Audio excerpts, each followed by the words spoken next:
Sorry. Whoa.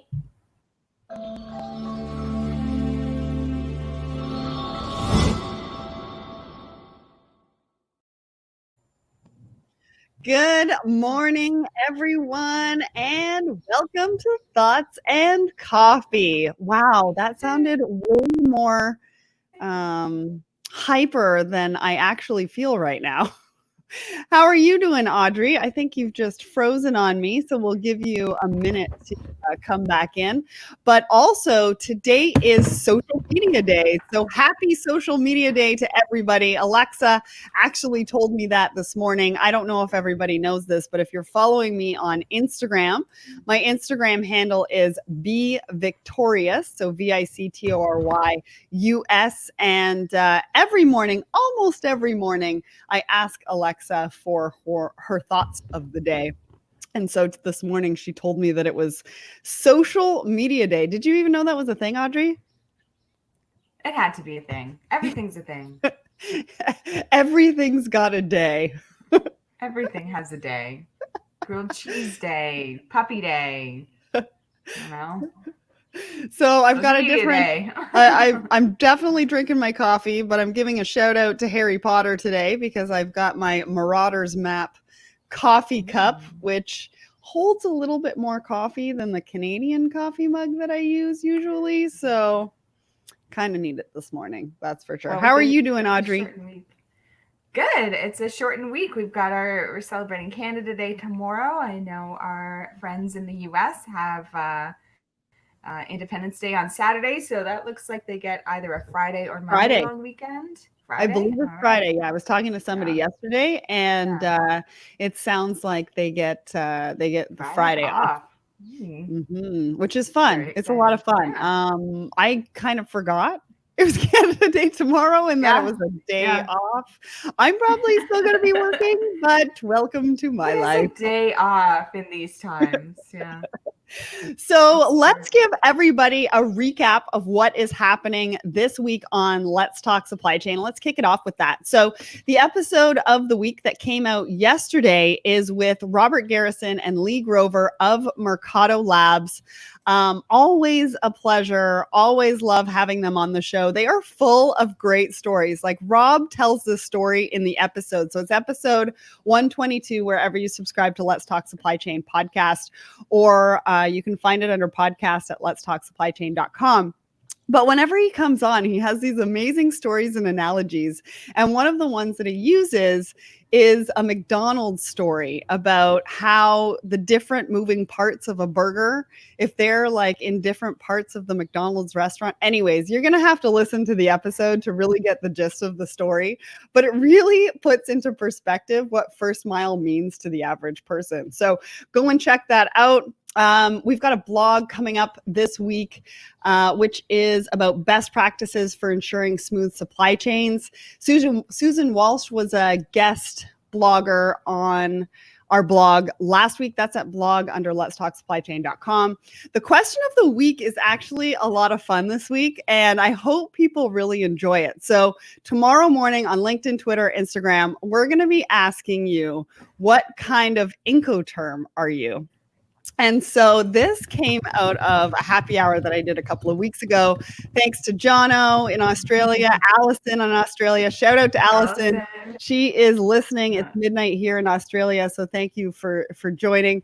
But I think it was John Baglino, Lisa Fenton, Larry Lung, Audrey Ross. We were having some fun with this one, and I asked if it was okay if I utilized it for our question of the week. And so we've got this whole legend that is prepared for our question tomorrow. So you can determine what Incoterm you think you are. And I think we're going to have a lot of fun with that. So stay tuned for that. Plus, we've got a new Supply Chain Minute on Thursday morning with Irina Roska. And then we have a new show coming out. I actually haven't even told AJ about that. So AJ's probably learning about it for the first time. But Susan Walsh has produced a series of videos for us about data, which is amazing. And the series is called The Data Den. I keep wanting to call it the dirty. Anyways, she keeps calling it something else. And I was, anyways. So the data den, because I keep going in another direction with that. So the data den will be either released this week or next week. I think we're going to try to get it into the roster for potentially Wednesday afternoon. It'll be released on the SC Supply Chain TV actually on Wednesday morning, I believe. And if you're not following us on the SC Supply Chain TV, this is who we are on YouTube. So go and check it out. It's where we have all of our live events, Thoughts and Coffee from the front lines with Andrew Johnson. We've got a couple of video series, one with Open Sky Group, one with formerly known as JDA. We've also got the Supply Chain Minute with Irina Roska. So lots to check out. So go and check that out over there. And then yesterday, which I thought was pretty exciting, I was named one of the 100 women B2B thought leaders you should follow in 2020. So just want to give a shout out to Thinkers 360. And thank you very much for including me. In that list. So thank you. I guess we should probably say good morning to a couple of people that are listening to us right now. So Mohammed, thanks for joining us in Pakistan. We already said hello to Allison. Sabir is coming in from Bangladesh. Tempest says good morning. Good morning. Marcia, good morning to you as well. Mohammed, Daniel, Francis, good morning. David Kozin, thanks so much for joining us today. He says he's joining us from his patio with his coffee. Michael A. Struble and Joshy John, hello everybody, and thank you so much for joining us this morning. So I think what's next, I think we're going to do a little bit of a recap of Forge. And so I am just going to get my LinkedIn prepared so we can talk a little bit about that. I've been talking way too much. Audrey, take it away. What did you think about Forge? What a conference. It was a one-day virtual summit, and it was sort of a can't miss. So if you missed it, you really missed out. It was a unique experience for me. Like, just the way everything was set up by the organizers was very nice and efficient. The agenda was really clear. You just kind of clicked through the links, joined into the breakout sessions. The keynotes were amazing. I won't get too much into the first keynote because I know you're going to talk about that. It was hard, and you just pulled it off entirely. So very exciting. Everyone who was there had a fabulous time. And if you weren't, you're certainly not going to miss the next one. Thanks, Audrey. Yeah, it was a lot of fun. So in case you missed it, we did actually live stream some of the keynotes. So the morning keynote was with Peter Hall, and he gave us an economist overview of the next 18 months. But what I'm hearing from everybody is that he's not your typical economist, and it's not your typical economist presentation. So if you're thinking that it's boring and you're not really going to understand it, you're completely wrong. He actually put it into context that even I can understand. Right, Audrey? He's one of my favorite speakers. If you get the chance, like Export Development Canada puts on webinars, and he does an economic update fairly regularly. Now, this one obviously was well tailored for the event, but when you watch his economic outlook just regularly, you can pretty much follow along, even if you're not kind of into the maths and money the way he is. Yeah. No, he's a fabulous presenter. Yeah, it's a great point. And we're actually updating all the comments in Facebook, Twitter, YouTube, and we will be updating LinkedIn as well, so that you guys have all of the links to everything that really I've spoken about so far, we've spoken about so far. So the episode, the blogs, our YouTube channel, and we're going to be posting this keynote as well, so that you can go and check it out. We've had a lot of really great feedback on it, so I encourage you to go and check out Peter Hall's presentation over on the Let's Talk Supply Chain LinkedIn page. So I think we're going to talk about Thoughts and Coffee next, and this has been an interesting journey for me over the last couple of days, because I swear the social media has been giving me mixed signals. So on Thursday, Instagram, for no reason, deactivated my Let's Talk Supply Chain Instagram page, which I mean, you know about because we talked about it on Friday. And I'm jumping through hoops right now to get it back. I had to send a picture of me, and now I have to send all my articles of incorporation and all sorts of everything to try to get it back. Meanwhile, I haven't even really been given a reason why they deactivated the account. So that's like 2 years and how many followers of work that's happened. But then on Friday afternoon on the Let's Talk Supply Chain LinkedIn page, we hit 20,000 followers, which was amazing. And that was a really, really fun time for us right now.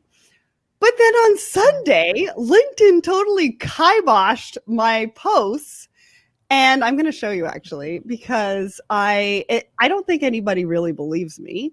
I need to figure it out. Yeah. So it's this one. Yeah. So on Sunday, I decided to celebrate our 20,000 followers. So what did I do? I didn't want to just celebrate the number. I wanted to talk about it in the post about, the fact that I'm excited about it, but it's not just about the numbers and that this is just the beginning and there's so much work that we have to do. And I also wanted to incorporate some really fun messages that I had received from the community in the last little bit. Yeah. So that's what I did is I wrote this post and I put the pictures in there, and then I tagged about 20 people that I was really grateful for all of their support. And what did LinkedIn do? It didn't get to anybody. So it got to a few people. Okay. You can see here that I got some reactions and some comments. But when I asked the people that I tagged if they actually got notified that they were tagged and if they could see this post, the link came back and said it was broken and that they were not notified of the tag. So I was like, okay, well, what the hell's going on? So then I do it again. I post it Monday morning, the exact same post, right? Exactly the same. I didn't change anything. I went ahead and I tagged everybody, thanked them again. And you can see here, I got 5 reactions, 5 comments, and half the people I tagged didn't get notified again, and they couldn't see the link. So I was like, okay, what the hell's going on? So I do it another time and I'm like, okay, guys, this is a LinkedIn experiment. I also want to make sure people, see the post because I have a lot of people that I want to thank and I want them to know that they're appreciated. And I just want them to see the post. So I ended up doing this again. This is the 3rd post. And so I just wanted people to react to it to let me know if they've actually seen it. So Audrey, I don't know if you know, but I tagged you in all 3 posts. I don't think you got notified of any of them. And it was funny because where is it? So Kanda came back somewhere in here. Yeah. And I can't find her comment right now. So Kanda came back. So Kanda actually commented on one of the posts from Sunday. Okay. Oh, I can't find it now. Anyways, so she commented on one of the posts on Sunday. And then when I came back, or when she saw my post on Monday, coming back to it to say this is a LinkedIn experiment, the link that she commented on didn't work for her. Wow. And she sent me a picture and said, the link doesn't even work anymore. Wow. So anyways, needless to say, I had a bit of frustration with this post and I just wanted to see, if it worked, if it happened to other people, because it's really frustrating. You want to be able to tag people and appreciate them for some of the, how they've supported you, to get to something like this. And then, LinkedIn goes haywire and it doesn't even work. So that was my thoughts and coffee post on Sunday. It's a great post, so definitely go and find it.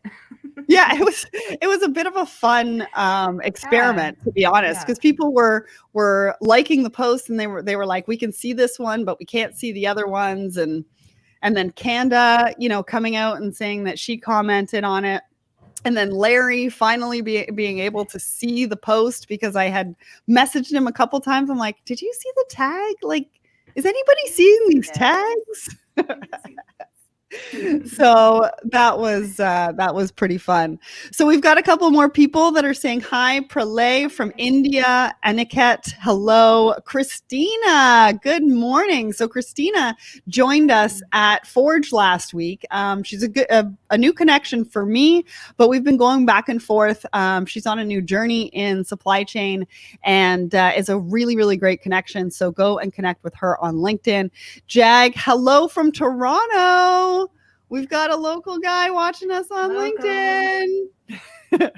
I don't know if anybody just watched this. I mean, here in Toronto, we just had a live update saying that masks are going to be mandatory as of next week. Yeah. In Toronto. I think in Toronto and surrounding areas, because there was Mississauga, Caledon, Brampton. Anyways. Oh, so the GTA. Okay.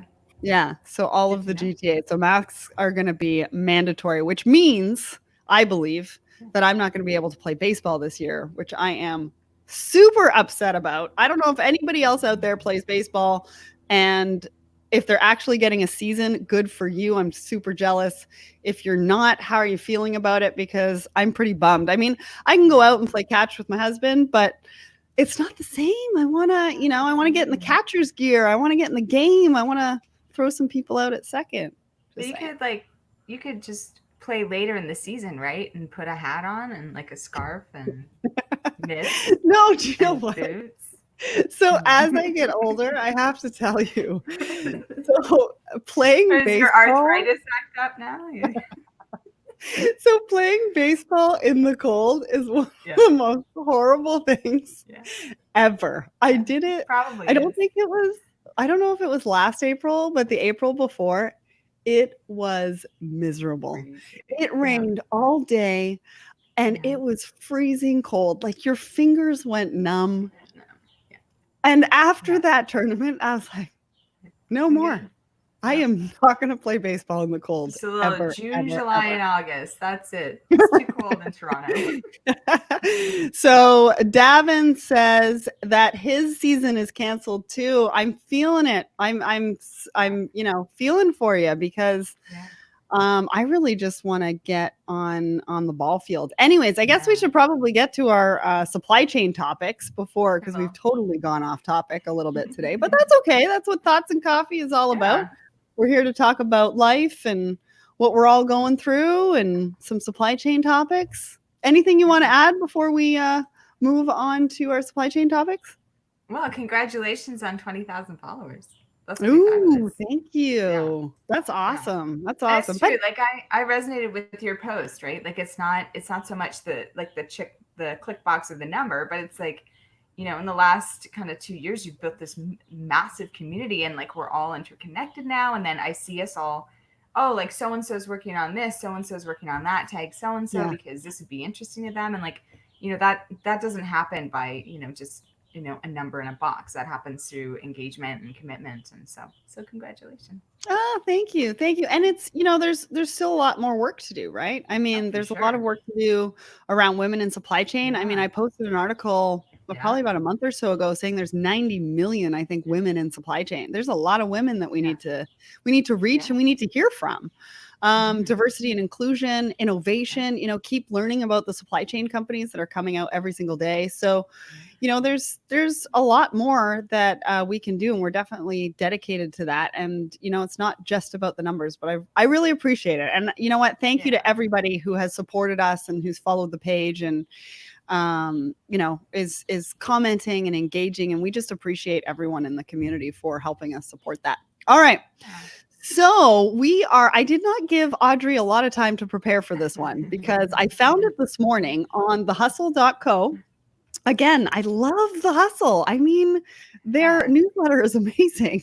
Really, really like it. Anyways, what I found was, could this South Korean e-commerce giant take on Amazon?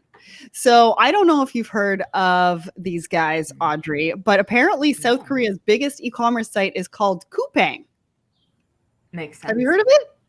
No. Well, no, but that's a great logo. Yeah, so they don't have presence in the US yet. But what they have done is last year they rolled out their Dawn delivery program.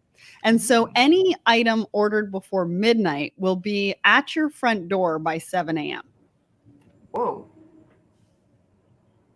Yeah. So I think they're pretty serious about taking on Amazon. Some of the stats that they were talking about are more than half of all South Koreans have downloaded the app. 99.3% of orders are delivered in under a day. I don't know what Amazon stats are. Do you know what Amazon stats are? Or maybe somebody in the audience does that can reach out to us through the comments. That's great.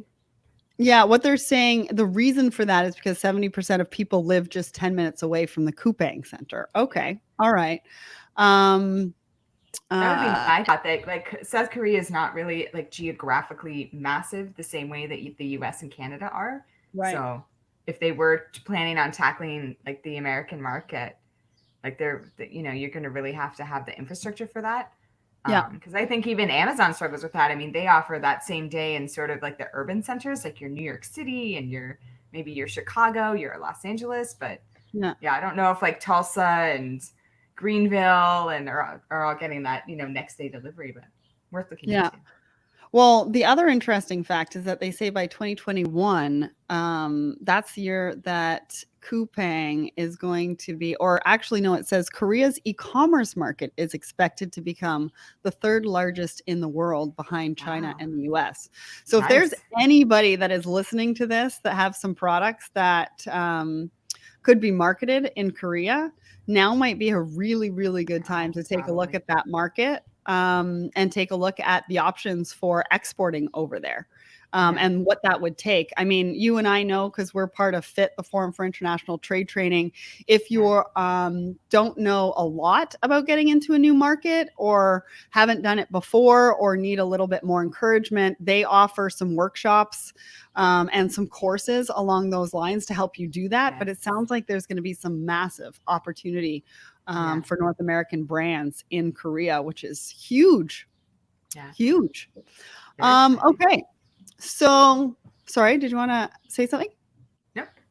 Oh, so the next one here, and I know you're excited about this one. I'm not excited. This is terrifying. Well, okay. Excited in the fact that we're talking about it because it has to do with a lot of what you do on a day-to-day basis, which is beauty. If anybody doesn't know, I mean, I guess I didn't really introduce either one of us at the top of this thing, but like, don't people just know? Yeah. So Audrey Ross, let's just tell everybody, okay? Yeah. She is the logistics person extraordinaire for a private label beauty company out of Toronto. And you've been doing this for a while, and you are on top of it, man. You are on top of it with tariffs and moving goods and what that looks like. And so if you need any help with logistics, you need to connect with Audrey Ross on LinkedIn. Actually, you might be better off connecting with her, Trey Audrey, on Twitter. She's very active on Twitter and love everything you put out there. So this one is an interesting one, right? Yes. Because it talks about the supply chain for glass vials, which could delay the coronavirus vaccine. So do you want to take it away, Audrey? Do you want to tell us what it's all about? Yeah. So what's highlighted in this article is that, as we're all very excited, we can tell that there's lots of research going on in different spots to get a coronavirus vaccine out, because obviously we're going nuts just being at home. But this is talking about how glass is sort of a fixed resource. And so it tends to be bought and used, kind of very specifically. So when now they need all of these extra vials and bottles and tubes to be used for medical and specifically to Corona, they're not sure if they're able to maintain that supply chain and get the amount and quantities that they need and the time that they need it. Especially if you're looking at more than one dose of this vaccine, even just to cover, America has 350 million, 360 million people living there. And they're just like, we just don't think we have the supply for that going into 2021, which on a medical level is interesting, because all of us are affected by that. And if you're specifically in cosmetics or another sort of complementary industry that uses any glass, for me, I sent this around to senior management because this says to me that by going into 2021, we might be facing a shortage for our glass jars for some of our customers' product and packaging. So this is the kind of thing that it's kind of great to see it up front, because it means that it's like, okay, now we know that, glass is going to be a hot commodity and probably pretty expensive. So how can we pivot? But, I think coronavirus has been really interesting for, the average consumer to see that spotlight on supply chain and see kind of which parts are affected. Like, we've run through toilet paper to agriculture, and now it's the sort of into the medical and medical devices. So it's been a fascinating experience from that lens. Yeah, absolutely. And just so everybody knows, the links to all of the articles that we're talking about, AJ should be putting those in the comments so that you can click on those as well. And so last but not least, because we've only got about 4 minutes left, this is another interesting article coming from All Things Supply Chain. So supply chain resilience, 4 measures to get supply chains into shape, which I thought was kind of funny, right? It's like a workout reference for that. And so for me, the 4 things that they talk about are turning affected people into stakeholders, perform intelligence analysis, utilize simulations, which is something that actually I've been talking to a lot more people about. The simulations is really kind of interesting, right? Because you can simulate all sorts of a variety of different scenarios through technology these days. And so you're better able to actually predict. So you could be more proactive than you are reactive in your supply chains for when things actually happen. So I thought that one was quite interesting. And then push to digitalization and automation of obviously supply chain. That has been huge right now in what we're talking about, because a lot of people are really looking at the processes and what they can use as far as technology to really enhance what their people on the ground are doing as well. Mm-hmm.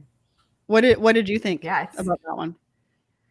No, it really highlights kind of that simulation one was very interesting. I think people do that sort of in conversation, but now to be able to use technology on it. And I think in our industry, it's, like I think all of us would agree, it's been a typically sort of traditional industry. I myself, we hesitate sometimes on the tech that we want to use.